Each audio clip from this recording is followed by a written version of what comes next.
You were born with arms. Correct. And you don't have any now, so... That's also correct. What's the story? And so he drove his truck through the fence, put me out of fire. They told my mom, like, do not expect him to live. You wake up, you have no arms. How did you learn to function? We can't take credit for the things that we handle in a good way. We can just say, well, God's grace was there, you know. I think anything else is really just kind of robbing God, to be honest with you. Don't focus so much on what you cannot do, but focus on what you can do with what God has given you. You know, you have more ability than you believe, and you have more, God can do more things through you than, you know.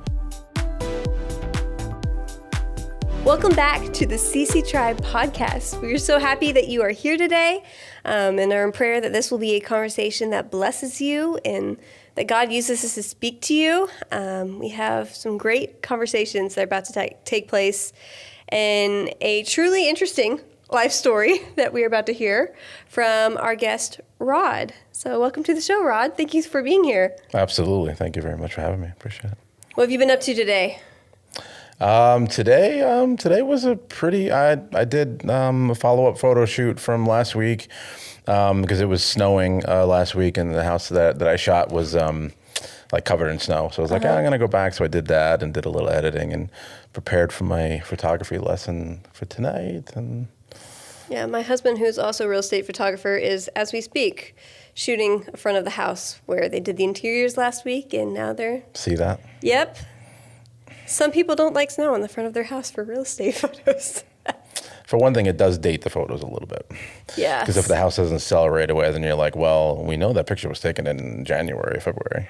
Yeah, and houses are not selling as quickly as they used to. No. Yeah.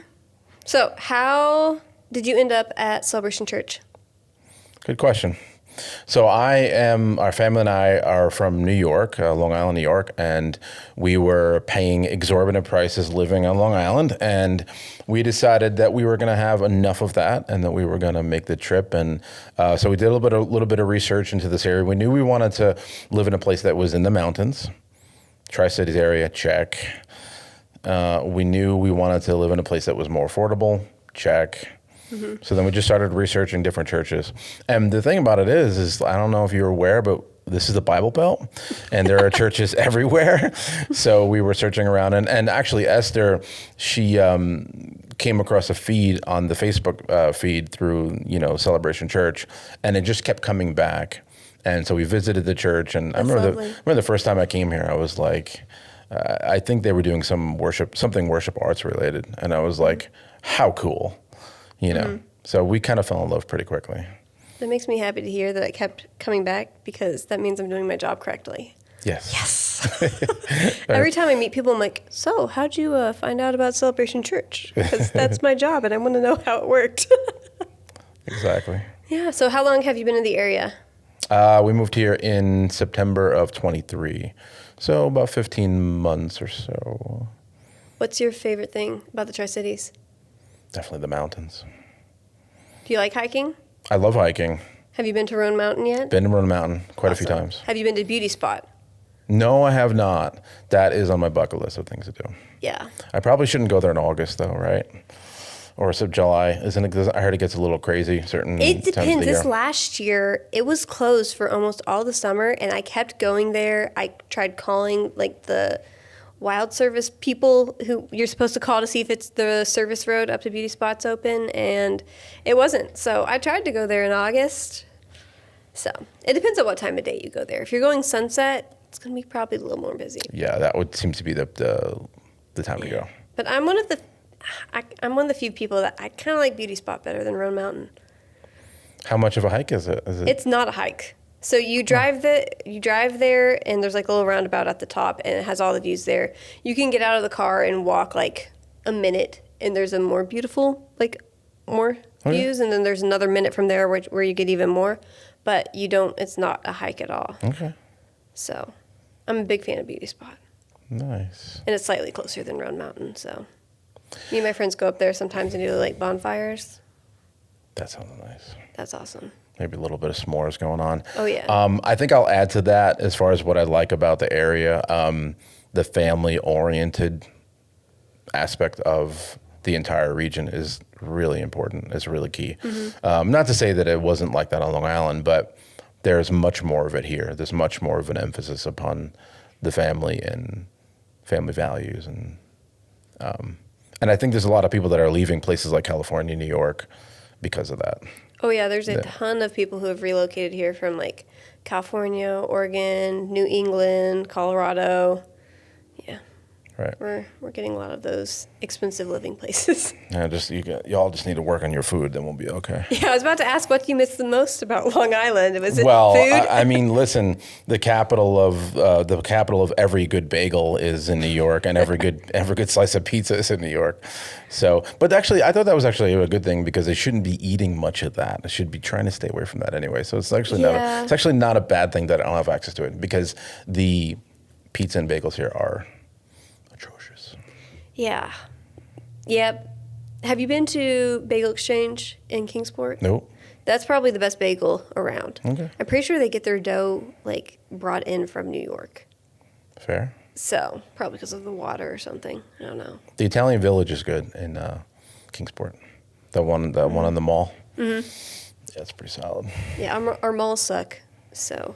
Yeah, the Kingsport Mall. Oh my gosh, that's where we found it. We were actually walking through the mall, and I was like, there is nothing happening here. And then we came around the corner, and we're like, this is a cute little Italian spot. And I was like, let's try the pizza. It's probably terrible, and it turned out to be really good. So I've actually never had their pizza. I'm gonna have to go try it. It's really good, but it's close to New York pizza as you can possibly get. I'm gonna have to take my husband there. He's a pizza critic, so. Let's see. Tell him I sent you. So, for those people who are just listening to this podcast and not watching it, there's something that's a little bit different about you.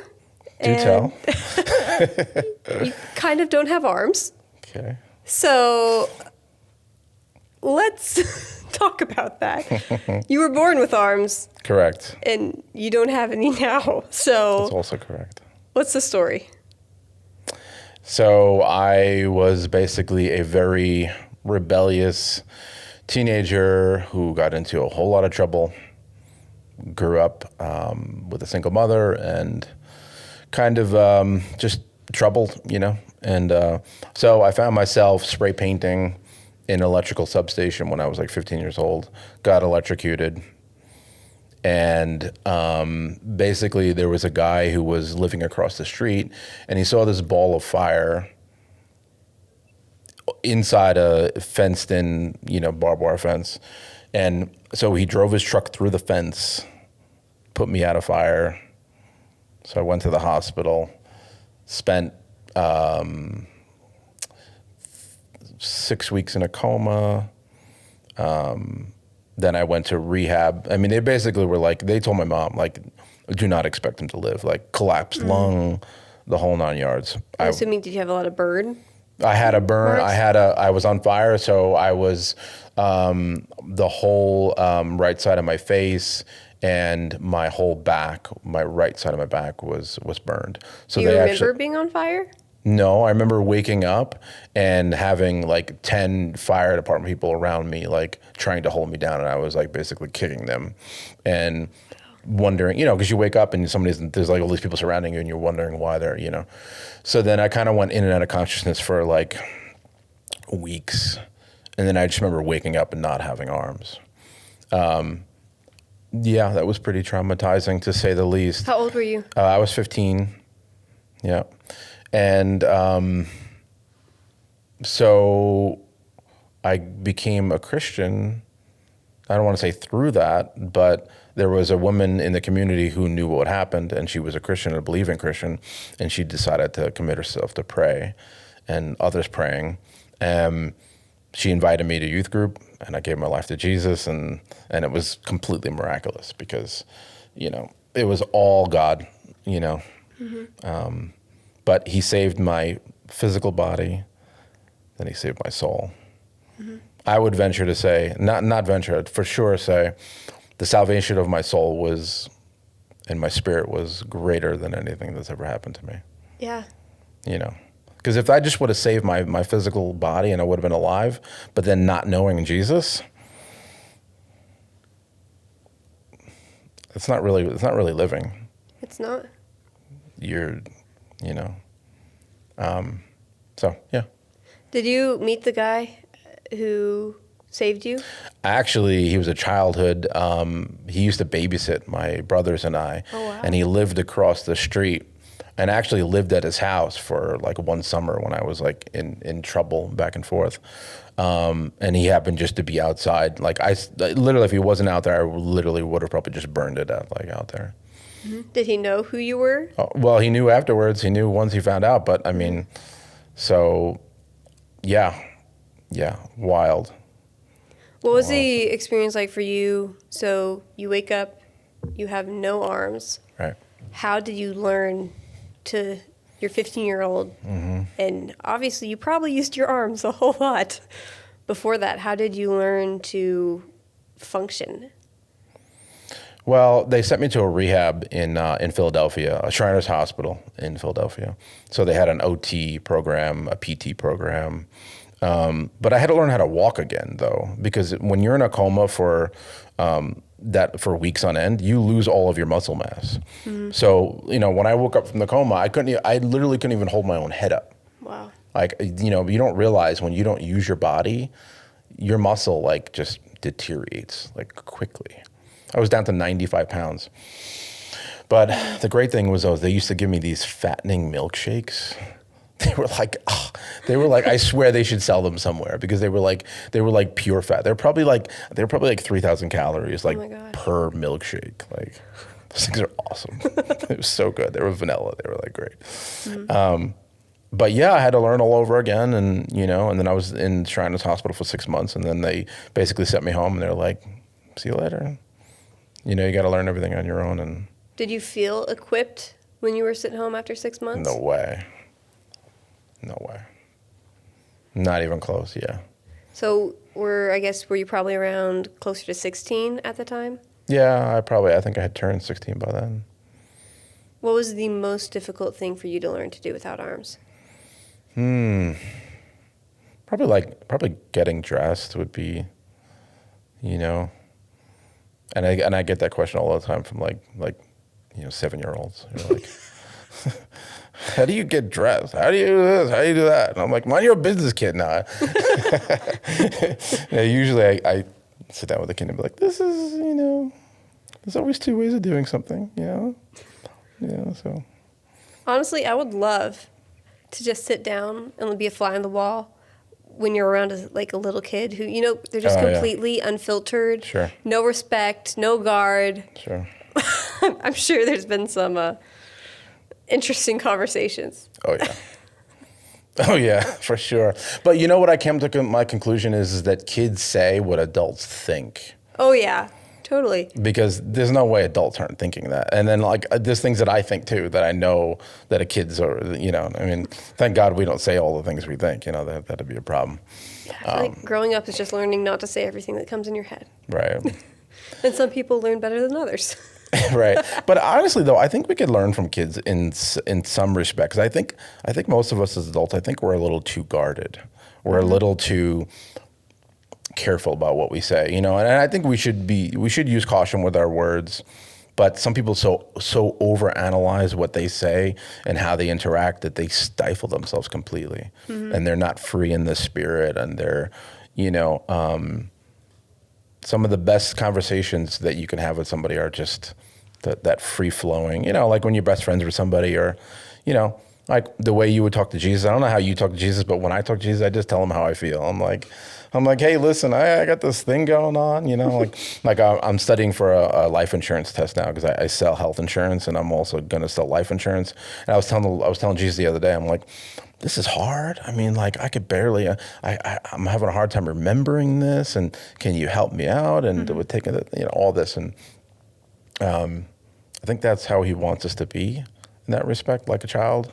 Childlike faith. That's it. Mm-hmm. So I think there's a balance.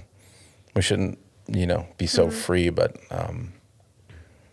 at the same time, not so guarded. Mm-hmm. Yeah. So how did this accident affect your family? Obviously, I'm sure that kind of changed things a little bit. And when you moved back home, I'm sure you're still learning how to function without arms, and I'm sure needed a lot of help. Right. So were they supportive? Were they there? I know you had a troubling background. Yeah, no, they were. My family's always been there for me. Yeah, absolutely. In fact, my mother, when I was in Children's Hospital, she would drive from Long Island to Philadelphia every single weekend to visit me. And that's like a 3.5 hour drive. And she would go there, pick me up, then drive back to Long Island, then drive back to Philadelphia, then drive back. So she'd do that trip 4 times every single weekend for at least 6 months. Wow. But I'm sure that was a huge lifeline for you. Are you kidding me? Wow. Yeah, because here you are in a place where you don't know anybody, and you get to know people and stuff, but you don't know anybody, and you're in this crazy situation where you just lost your arms, and being a teenager, as hard as it is, without something like that happening to you, you know what I mean? Mm-hmm. So, but I think one of the things that God has blessed me with my entire life is I tend not to dwell on the negative things. I tend to be an optimist. Were you that way prior to the accident? I was that way, yeah. So I think that really helped me along. If I was a negative, like glass half full kind of person, like I think I might be in trouble, to be honest with you. But I've always just been kind of like, I did get depressed after my accident, but if it wasn't for that, and now when I look at it and I think about it, I'm like, well, that was just God's grace. Because people always say, well, if that happened to me, I don't know if I would be able to handle it. And I'm like, well, that's because God's grace isn't on your life or something like that. Mm-hmm. And we can't take credit for the things that we handle in a good way. We can just say, well, God's grace was there. Mm-hmm. I think anything else is really just kind of robbing God, to be honest with you. Mm-hmm. So. Do you have siblings? I have one younger brother, and I have one older brother that died of an drug overdose. When did that happen? 2014. So sorry. Were you close? Not particularly. But, we grew up together. We're brothers, kind of a deal. And so he got hooked into heroin, and that would have been me, or worse, if it wasn't for God, Mm-hmm. So. What happened after? So were you able to finish high school, or did it take you longer? I got my GED. Mm-hmm. So I went back to high school after I came back from the hospital, and then I got my GED. And yeah, that was it. It was such a God thing, because I was like, listen, I want you to go back and get your GED, and I was like, okay, mm-hmm. Yeah, let's go do it. So. Mm-hmm. So how did becoming a Christian through all this transform your life? Every minute and grand detail God has changed my life. In every single way. The one thing that I will say that stands out above everything else is confidence.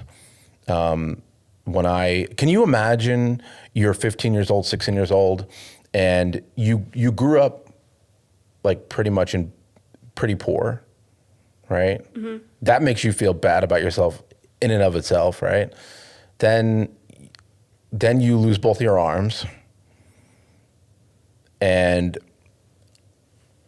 you don't have a whole lot of people besides your family, and I don't think that really does wonders for one's ego, right? Mm-hmm. You don't feel pretty good about yourself at that point. You don't really have a lot to hang your hat on. And before I got saved, I was very much to myself and was not a people person. Mm-hmm. But then I got to know Jesus, and I was like, I got this revelation of his incredible love for me and what he thinks about me and his opinion of me. And that changed everything, the way that I feel and the way that I look, the way that I interact, the way that I talk to people, the way that I view the world. Mm-hmm. everything. And, now, I mean, I can meet anybody for the first time and completely comfortable talking to them. No problem. Yeah, you're definitely a extrovert. For sure. But if it wasn't for Jesus, I don't think that I would be, because I think here's the thing. I was created to be an extrovert, but through life and through all the things that happen, it got hidden by pain, trauma. And I think that's a lot of us, to be honest with you. There's a true self underneath that, all that, but the key is that as we get near Jesus, all that extra stuff that's not supposed to be there gets chiseled away, and the true person really comes out. And that's the most beautiful version of you. Mm-hmm. Yeah, I don't think you can't truly be yourself without a relationship with Jesus. You can't. You're made to be in relationship with Jesus. Right. So. Right. Yeah. Do not be conformed into the image of the world, but be transformed by the renewing of your mind. Mm-hmm. Right? And if you're not walking with Jesus, you are going to be conformed to this world, right? Mm-hmm. I mean, think about this is such a tough time to live in, right? Isn't it? Totally. 100%. I think about that all the time, and I'm like, this is so hard. I mean, we have so many things jostling for our attention, our affection. To choose Jesus in this day is so beautiful. Mm-hmm. Because you have so many other ways you can go, right? I mean, but I thank God for his grace. Mm-hmm. So how did you meet your wife, now wife? Mm-hmm. We met at a party, at a Thanksgiving Day party, through the mutual friend, through the person who led me to Jesus and brought me to that youth group. So one person can make a very big difference at the right time. And so we met, and we were friends for a while, and I saw her across the room there. She was kind of all by herself, and she was, kind of in the corner, and I just approached her and I'm like, hey, how's it going? And I hadn't even been a Christian that long. I'd only been a Christian for like maybe a year or so. So how old were you at this point? Let's see, probably like 19 or so, yeah. Mm-hmm. So how long did you guys date before you got married? I'd probably say like a year and a half, 2 years. How'd you propose? Well, on Long Island, there's a place called Old Westboro Gardens, and it's an estate that this very wealthy person left to the county of Nassau County, and they have this beautiful greenhouse garden. So I got on my knees and told her that the ring was in the pocket. So, hey, we do what we have to do, right? What am I going to do, right? And to her better judgment, she said yes. I don't know if I would have said yes. Oh. Yeah. I'm such a sappy girl. I'm like, how'd you propose? How did it happen? Tell me the details. Did she cry? Did you cry? I did not cry. Oh, man. Oh. So how old were you guys when you got married? I was 22, and she was, she's, 10 months or whatever. She's a little younger than me, so she was a little bit younger, yeah. Mm-hmm. So we were youngins. We had our first baby like 10 months later. Get her done. Our Sarah. We had our Sarah. And, who's still in New York. Mm-hmm. And Sarah, if you're listening to this or watching this, you should come move to the mountains. We love you. We'll make a home for you here, Sarah. Thank you. Yeah, she's the only one still in New York. She's a metropolitan girl. What can we say? She probably actually likes pizza, so... Yeah, can't get it here. She just likes the hustle and bustle of New York. There is something about it. I don't know if I would personally want to live there, but I can definitely see other people liking that. Yeah, well, when you've been raised with that your entire life, to go from that to this is quite a transition. But I'm getting older-ish, And I think the older you get, I think the more quietness is appreciated. Mm-hmm. Yeah. So what was it like being a father and like not being able to hold your kids or do the normal things that a father would do with arms? Yeah, I mean, it was certainly rough. I mean, there were certainly things that I wish I could do. But, you know, we always managed a way, you know, we always, you know, you could always have a kid sit on your lap, or, you know, you can always find ways of playing with your kids. And I mean, I always found ways to wrestle with them and, you know, engage. And, you know, I mean, I've always been into running, so we'd always have little races around the yard and things like that. Mm-hmm. So you make a way, you know. Mm-hmm. I think for a kid, I think the most important thing is just being with them. Mm-hmm. Presence, right? Your presence, right? Yeah. Not presents. Yeah. Being physically present. Well, because there are parents out there who want to buy their kids a bunch of nice shiny things in as a replacement to the presence, and that doesn't work. Was there ever a moment where your kids like asked you why you didn't have arms? Like, no. Was it just always no, because that's all they knew. Yeah, it would be weird if I had arms. Mm-hmm. That's weird. That's a weird statement. Oh yeah, I mean that's all they knew. But that's all they knew. That would be weird to them. So after Sarah, you have 3 other children, right? You even have a set of twins. Mm-hmm.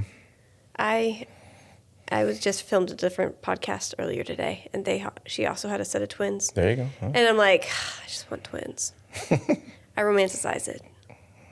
It's probably not as fun as I think it is in my mind for the first few years, but I'm like, I just want twins. Do you like having twins? Yeah. You have to say yes. Of course, yeah, no. God, why did you know? Dear God. I mean, it's fascinating. The fact that the thing about they were part of one embryo, and that embryo like split, and the whole like it's fascinating. It's absolutely fascinating. And yours are identical, right? Identical, yeah. Have they ever like tricked you? Have they ever been able to be successful in tricking you? No, and I've tried to encourage it throughout the years. And I'm like, you got to start like upping your game a little bit. Like you got to start, you know, finding a way to like trick people and stuff like that.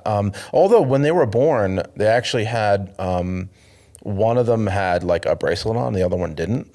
And that's how we knew which was which. I was about to ask and that. Then one day, like the bracelet like fell off, and we're like, I think this is this one.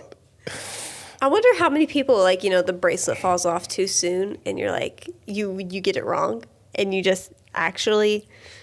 Jan is Sally, and right, Sally's right. Jan. Yeah, that's what we said to them. I'm like, you might be Abigail, and you might be Hannah. I mean, perhaps. Hannah. Hannah. Yeah, it's a good name. It's a good name. It's a great name. Yeah. I now have a favorite child of yours. So, sorry, Sarah. With an H, of course. I don't understand the HANA. Yeah, I don't know. And also the same thing with Sarah too. They're like, well, is it with an H? And I'm like, have you ever actually met someone? Okay, I have. I do. Okay, yeah. I was thinking about like in the Bible, isn't it I at the end? Is well, that how? Well, Sarai was Sarai before it was Sarah, and then some people, modern people, do Sara just because they want to be modern and different, and that's fine. If you're a Sarah out there without an H, then that's fine. We love you, but. See, my mom was like, I knew someday, Hannah, you'd be mad at me if I didn't make your name a palindrome. So, thanks, Mom. Appreciate it. Mom for the win. Yeah. So, backtracking a little bit, did you go to college? What did you do after you got your GED, whatever it's called? So, I went on to get my bachelor's in communications. I went to Southern New Hampshire University. I did it all online. So I was like, you know, I knew I wanted to do something in communications. Always enjoyed various different types of communications. So yeah, I got that, and I think I graduated in 2018.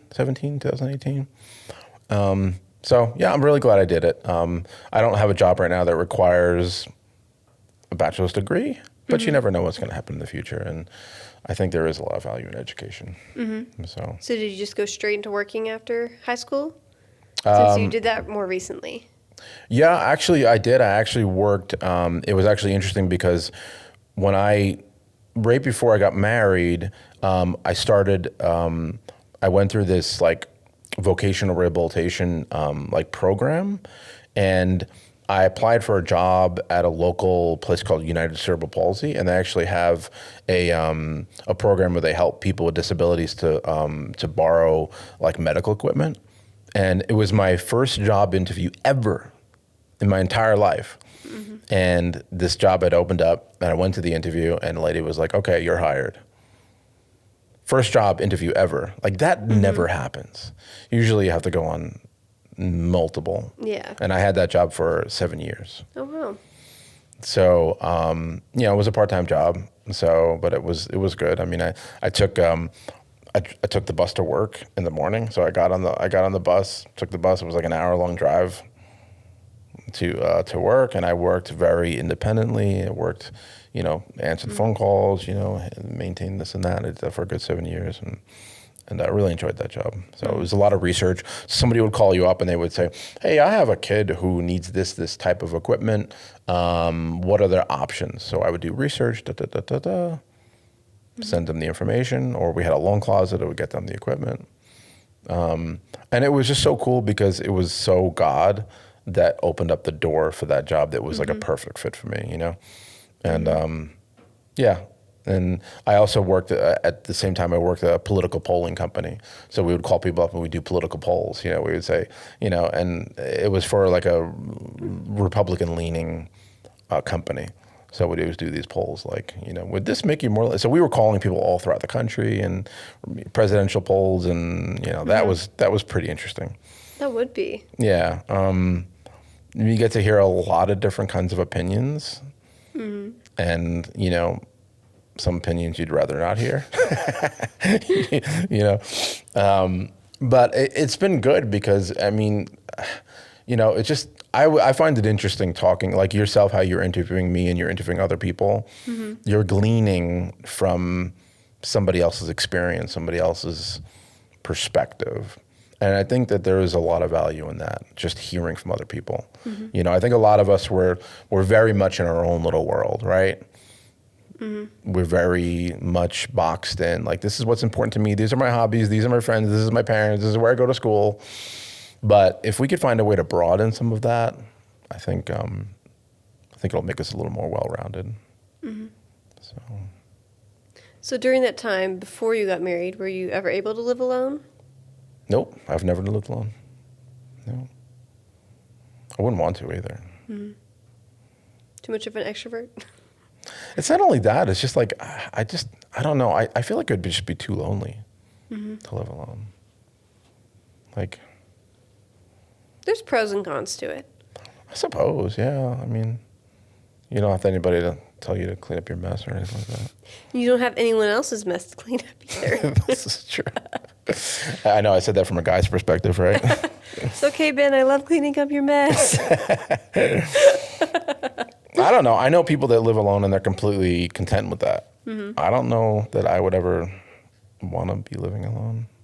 Yeah, I lived alone for a couple years, and I had roommates, or housemates, I guess, before I got married. But there's a lot of stuff I loved about it. I definitely like being married more now, but there's a lot of pros to it. Okay. Definitely cons, but I also lean more introvert than extrovert, so. I think that could be the difference. Yeah. Yeah, that could be the helps. difference. Yeah, you're more like introverts. What do they say? Introverts are, they're charged up emotionally and spiritually when they're alone. Yeah. And extroverts are charged up when they're around other people. And then you have your hybrids, who are like a combination of both. I think my son is he's kind of a hybrid. I am a pure extrovert, like pure 100%. So I think most of us are pretty much hybrids. Yeah, I would be a hybrid. I'm probably 60% introvert, 40% extrovert, maybe a little bit more introvert than that, but That's fair. Yeah.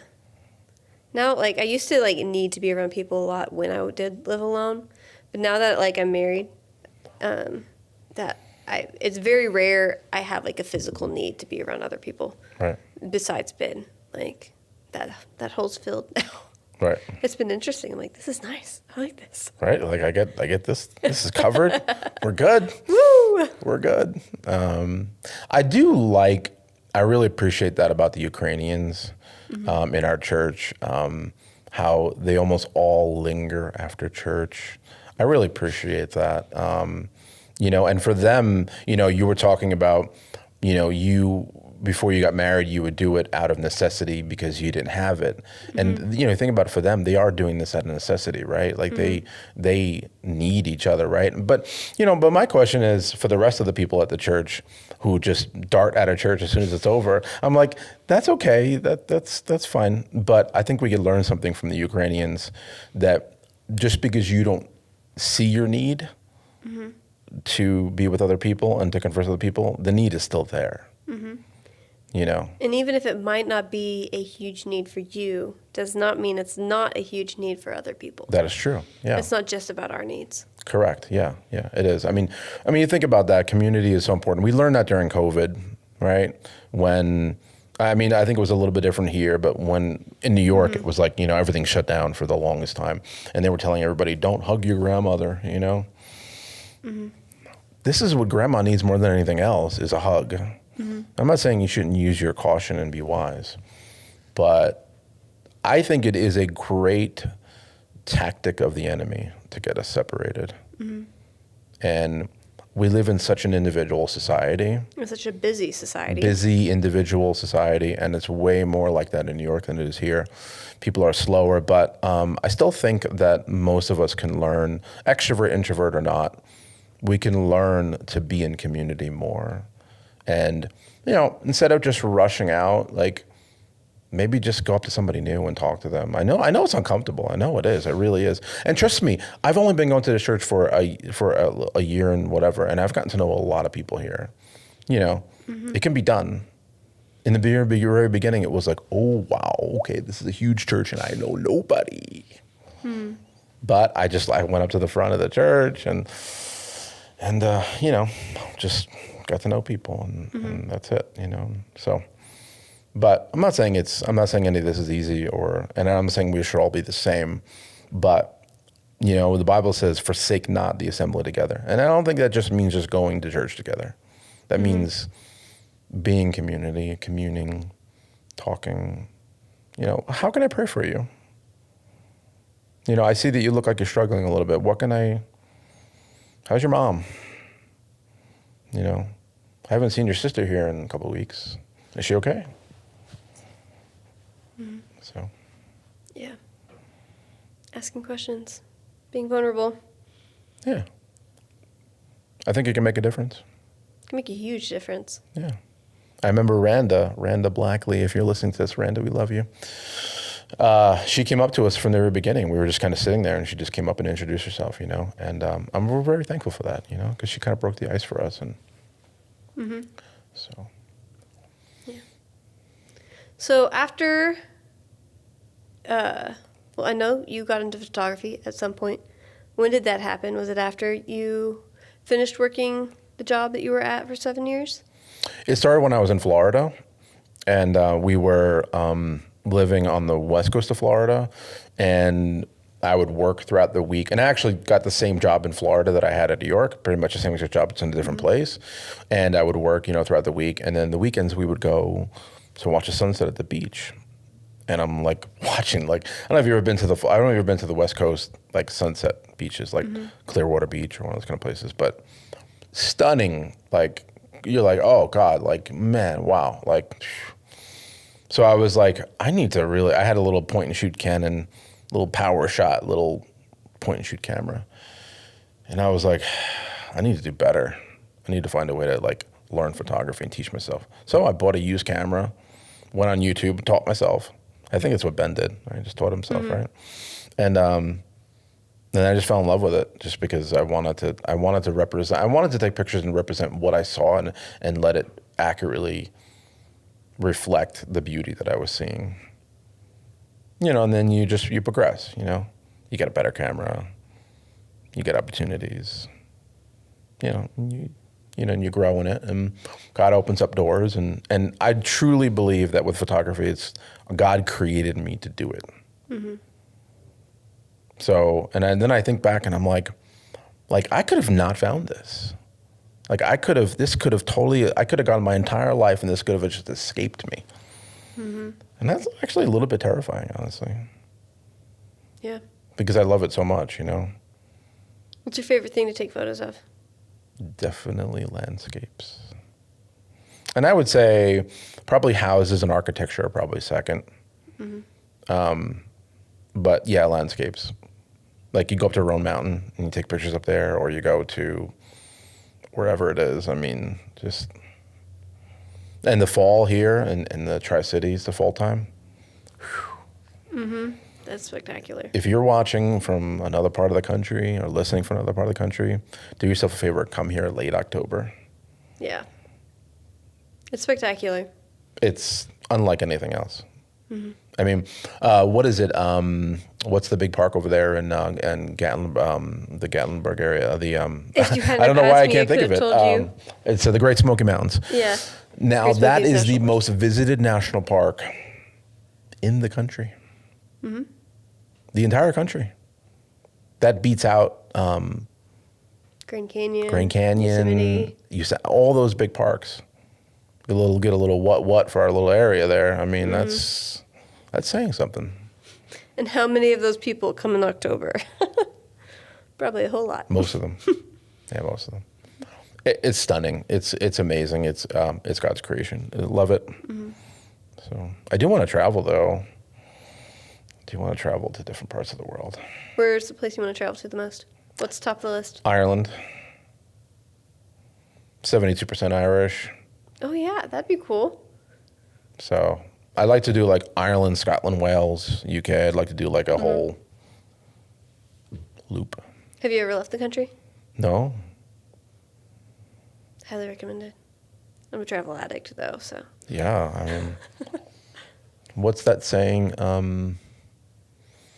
Travel is something about basically how it like removes bigotry. Like basically, if you travel more, bigotry in your life goes away because, It's an eye-opener. Right. It's a humbling thing to see the other perspectives that are out there in the world, especially if you go to a third world country. I wish it could be a requirement for every American to go to a third world country every 2 to 3 years. I think America would be such a different place. But, yeah. So, okay, I'm going to ask a question for all the adults out there thinking like a child. Uh-huh. How do you take photos? With a camera. Thank you. People, they're like, how do you eat? And I'm like, well, I chew, and then I swallow. It's not that complicated. What's the process of taking photos for you? So I actually have, so the great thing now is that these new mirrorless cameras are touchscreen, right? So basically the screen flips out on the side, kind of like Sony. And basically you can touch on the screen where you want the picture to be taken.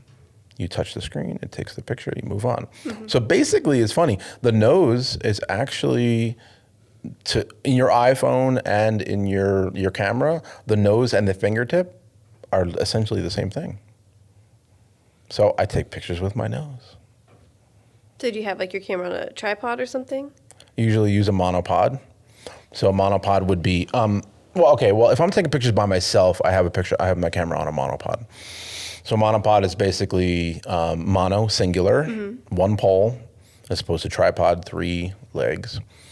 And basically just have a strap around the neck, and then I just hold it up and then take the picture. Now, if I'm using a tripod, whenever I'm using a tripod, I'm usually having somebody help me. So my son and my wife often do photo shoots with me. So we'll set up the camera, I'll set up the settings, and I'll say, move it here, move it there, left, right, be the director. And, so it works. What's interesting is when you show up to a photo shoot and the person didn't know in advance what was going on. What do they say? No, you can't say. What can you say? Yeah, you have to be politically correct and not say anything. Like, you have to. What can you say? But I think the thing that's interesting, though, is that people are going to judge you by your results. And that's all, which is so beautiful, right? Because if we lived 200 years ago, you wouldn't get your foot in the door, right? Well, even 100 years ago, if you had a disability or a mental problem, they would shove you off into an institution. And, you know, if you think about that, that's really God opening up doors for people and creating a way, which is so cool. Because if I lived like 100 years ago, like I would probably just be sitting in some room all day by myself and wasting my life away. Thank God that's not true. Yeah. I think we are in a lot healthier place as a society in that regard. We are. And there's a lot more accessibility for so many different types of additional needs. Right. So It's true. is it difficult for you? You mentioned like your son and your wife helping you. Like, how is it to be in a constant place of needing other people's help on a regular basis? It's tough, yeah. It's tough. And I think it's tough not just because you need help, but it's tough because you know there's so many more things that you could do if you didn't have those restrictions on you. Like I'd be driving like a sports car and or motorcycle and or a speedboat and or maybe that's one of the reasons why I don't. You would be dead. Because I probably would be, because like to me, like I love life and I love adventure and I love just all that. So that's the hard part for me. Like when you know how to do something, but you don't have the physical way of doing it, that's what's frustrating. Just saying, hey, can you help me with this or that? That's not really, that doesn't really bother me. But the restrictions, you know. So. How would you say your situation has strengthened your relationship with God? Obviously, it's the tool that God used to lead you to Him, but like outside of that, like on a regular basis, like in the last decade or two, like how do you feel like do you feel like it's helped strengthen your relationship with God, strengthened your dependence on Him? To a degree. I mean, I will say that the limitations are a good and a bad thing. They're good in the sense that less opportunity means you can be distracted by less things. And you have, instead of spending the day driving your Indian motorcycle, who knows where, you're sitting in front of God, waiting upon God. And, you can't just get in your car and drive here and there. You have to, you're sitting, you're listening, you're studying more, you're spending more time reading, you're spending more time in prayer because you are limited. So, I mean, I think for anybody who communes with God and spends time with God, you're going to be strengthened and you're going to be filled with God and you're going to be, I would like to say that even if I wasn't restricted, that I would do it anyway, but I don't know. It's hard to say, because it's easy to say what we think we would do or be like if we were in a different situation, but I don't know. I don't do very well when I'm like super busy, like overwhelmed busy. Like I don't do well in those kind of situations. Like where I know there's some people who like can basically be like an Energizer bunny, like 24 hours a day, 7 days a week, and they thrive on that. Like that's not me. Like I need time to, especially in the mornings, getting up and spending time with God and reading the Word and worshiping God. I mean, I feel like if I don't do that during the day, then my day usually doesn't go the way that I want it to go. What piece of life advice would you give to anyone, everyone? Like, what would you give as the number one piece of advice? Put your relationship with God above anything else. Actually, Jesus even said that in comparison to your love for him, you should basically hate your family, hate your mother, hate your brother. I think when he said that, I think people were like, what is he even talking about? Why should we hate our family? But yeah, my advice is love God, is get as close to him as you possibly can and stay there. You know, and don't let the busyness of life rob you of your relationship with God and your communion with him and spending time with him. And the other thing I would say would be, don't wait for everything to line up before you step forward. You know, some people are always thinking like, you know, when this happens, then I'll really go get it. Like once I really get this or that, or, you know, once I lose 30 pounds, then man, the chains are off. I'm going to go for it. But then if you're waiting for those 30 pounds or whatever it is, you're still going to be waiting, because it's a mindset. It's a way that you think. Mm-hmm. Go for it. If God has told you something, as God has given you a word, don't sit on it. Do it. Go for it. You know, if you step out in faith, and God is going to reward that. Mm-hmm. You know, and I'm not saying that we should go ahead of God, but if God spoke something to you, he spoke it for a reason, and he wants there to be an action on your end of it. Mm-hmm. And don't wait until things are perfect before you step out, because the time will never be perfect, right? There's never a perfect time.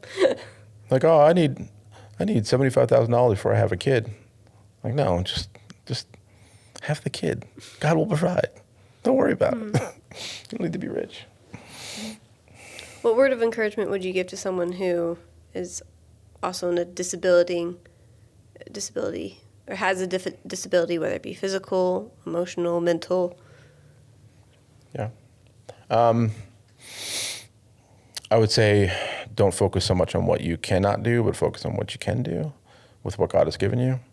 You know, you have more ability than you believe, and you have more, God can do more things through you than, you know, like take Scott from our church, right? He knows everybody's birthday, like everybody. But, you know, think about that though. You think about Scott, right? And I'm thinking to myself, you know what? That's a blessing when like if he remembers your birthday and you go up and he'd be like, oh yeah, your birthday's next week. I forget like everybody's birthdays. Like if it wasn't for like Facebook, I think we'd all be like, most of us would be in trouble, right? Mm-hmm. But like somebody like him, he's limited in other areas, but his memory with certain things, like it's incredible. Mm-hmm. It blows me away. It completely blows me away. So yeah, just use what you have, you know, and let God excel with what you do have, and see yourself as a child of God more than anything else. And don't worry about what anybody says or will think about you, because they're thinking bad things about you anyway. So it doesn't matter. Not everybody's going to like you. You're not going to make everybody happy. And there's going to be people who are going to misunderstand you and all of that. So just be you. Be the person God created you to be. And just watch out. God will open up doors for you. Mm-hmm. Well, thank you so much for being on our podcast today and for sharing your story with us. It was a pleasure. Thank you to everyone of you out there who also joined us in. Make sure to give our channel a follow so you don't miss any upcoming episodes. And if you wouldn't mind, go ahead and give us a rating or review. That helps us get this podcast out to more people. So we'd really appreciate that. But we pray that you have an absolutely blessed day.